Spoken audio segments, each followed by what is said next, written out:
지난 24일 북한이 평양 순안 비행장에서 쏘아올린 대륙간 탄도미사일 ICBM은 북한이 선전한 신형 화성 17형이 아니라 화성 15형인 것으로 한미가 분석한 것으로 알려졌습니다.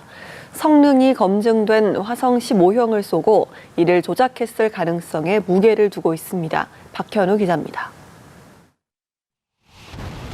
지난 금요일 북한은 조선중앙TV를 통해 신형 대륙간 탄도미사일 화성 17형을 발사했다고 대대적으로 선전했습니다.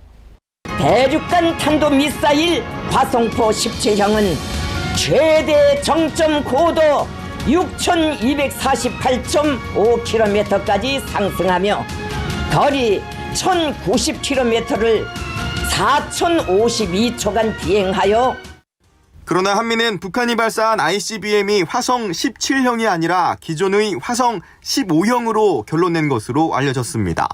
다각도의 정보를 종합적으로 분석한 결과 ICBM의 엔진 노즐이 화성 15형과 동일하게 2개이며 일단 엔진 연소 시간도 화성 15형과 유사함을 확인한 것으로 전해집니다.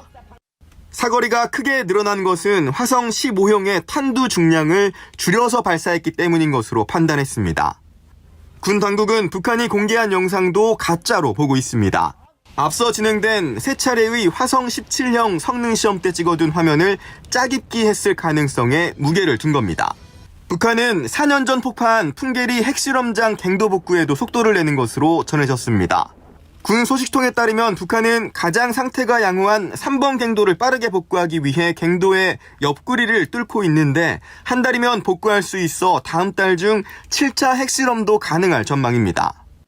북한이 핵실험을 강행한다면 2017년 9월 6차 핵실험 이후 4년여 만인데 군 당국은 중단거리 탄도미사일에 탑재하는 수십 킬로톤 규모의 소형 전술핵 무기 개발을 위한 폭발 실험일 가능성에 주목하고 있습니다.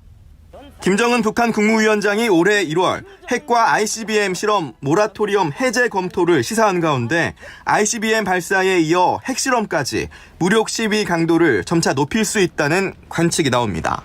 연합뉴스 TV 박현우입니다.